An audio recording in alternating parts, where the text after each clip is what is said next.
out of all of the religions in the world, what makes you so sure that Christianity is the true one? You know, Jesus claimed to be something no other religious leader has ever claimed. He claims to be God. Then the next question would be, then, well, why should we buy into Jesus's claims, right? Because it's one thing for a person to claim to be God. It's another thing for him to prove that his claim is actually true. And that's where it all comes down to the resurrection of Jesus. Christianity stands or falls at the claim of the resurrection. Jesus's death on the cross, I mean, that's a historical fact. But the claim that he rose again from the dead, that's either true or false. And we believe that it's true. And I believe that the resurrection actually happened for three reasons. First, there are reliable eyewitnesses that testify that they've seen the Lord. In fact, we know historically that there are over 500 people who claim to have seen Jesus risen and alive after he had died and was buried. Secondly, not only reliable witnesses, but the process of elimination. Did you know that when you think about the resurrection, there's only a few things that are possibilities of what happened when they saw the empty tomb?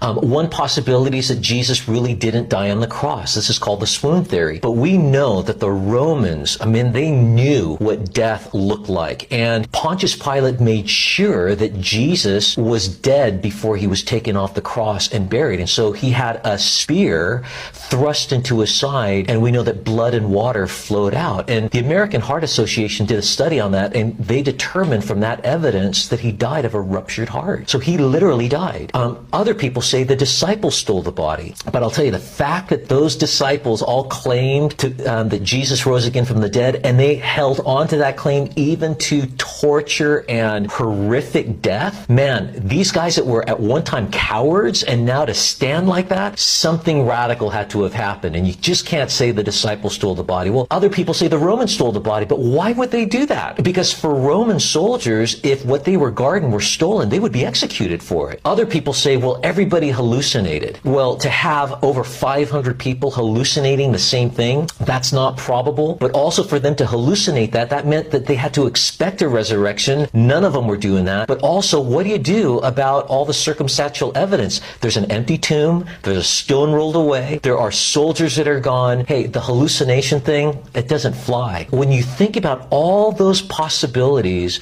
there's still one more possibility, that Jesus really did rise again from the dead. And so it seems like from that process, that makes the most sense. And the third and final reason that I believe the resurrection happened is all the transformed lives. For the last 2,000 years, people that used to hate God and they were rejecting Jesus, and then they came to Christ and became radical servants of God. How do you explain that? Except that something powerful happened at the story of the resurrection of Jesus. So I believe that for those three reasons, Jesus rose again from the dead. And because he rose again from the dead, his claim to be God and the Savior of the world